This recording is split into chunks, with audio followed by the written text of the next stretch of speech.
Praise the Lord Jesus Christ. எனக்கு அன்பான தேவஜனமே, தேவனின் சத்தங்கிற நிகழ்ச்சிக்கு நான் உங்களை வரவேற்கிறேன். ஆண்டவருக்கு நான் மிகவும் மனதார நன்றி சொல்றேன். இன்றைக்கும் கூட சங்கீதத்தின் புஸ்தகம் 46வது அதிகாரம் 1ஆம் வசனம். தேவன் நமக்கு அடைக்கலமும் பலனும், ஆபத்து காலத்தில் அனுகூலமான துணையுமானவர். ஆமீன்.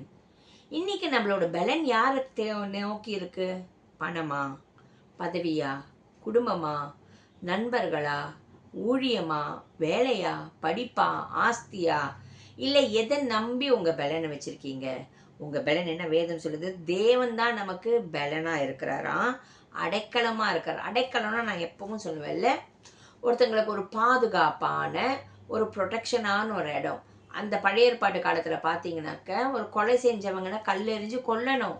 ஆனா அடைக்கல பட்டணம்னு ஒன்று கட்டி வச்சு அந்த இடத்துல அவன் உள்ள போயிட்டு மன்னிப்பு கேட்டு அந்த இடத்துல அவன் தங்கச்சி ஆசாரியன் வந்து அவன் எத்தனை நாள் அங்க இருக்கானோ, அந்த அந்த நபர் எத்தனை நாள் அந்த இடத்துல இருக்காங்களோ, அவங்க கொலையுண்டி போகாதபடிக்கு, அவங்கள கொன்று போடாதபடிக்கு அங்க தேவன் அங்க அடைக்கல பட்டணமாக வைத்திருந்தார்.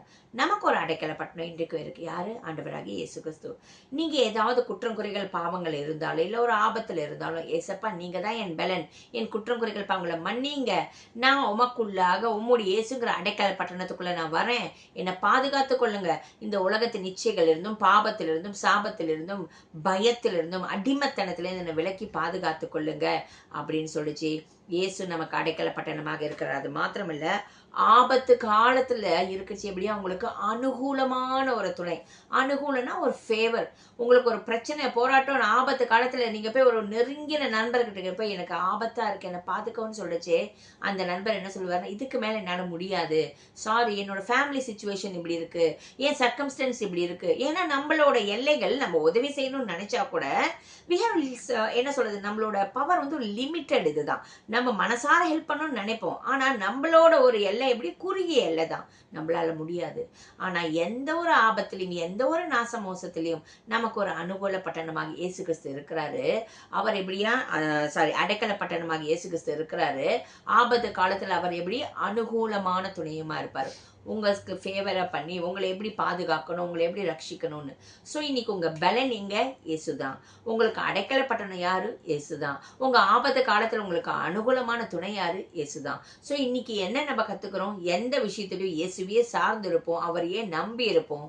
நிச்சயமா அவர் பாதுகாப்பார், பலன் கொடுப்பார், அடைக்கலம் கொடுப்பார், அவர் ஆதரிப்பார். ஆமென். ஜெபிக்கலாம். எங்கள் அன்பின் பரலோக தகப்பனே, உம்மை துதிக்கிறோம்ப்பா. ஆண்டவரே, நீரே எங்கள் எல்லாருடைய பலன். தேவ ஜனங்கள் இப்பொழுதும் ஆண்டவர் எந்த விஷயத்துல பயந்து கொண்டு எதுல நடுங்கி கொண்டு இருக்கிறார்களோ, ஒவ்வொரு ஜனத்துக்கும் நீர் ஆண்டவரே, அவர்கள் உம்ம பக்கம் வரும்போது இயேசுவே நீர் அவர்களுக்கு அடைக்கல பட்டணமாகவும் பலனாகவும், ஆபத்து காலத்துல ஒரு பிரச்சனை போராட்டங்களை நீரே அனுகூலமான துணையுமாக இருந்து பாதுகாத்து வழி நடத்தும்படியாக ஜெபிக்கிறோம் ராஜா. மீட்பர் இயேசு கிறிஸ்துவின் நாமத்துல ஜெபிக்கிறோம் பிதாவே. ஆமேன். ஆமேன். God bless you.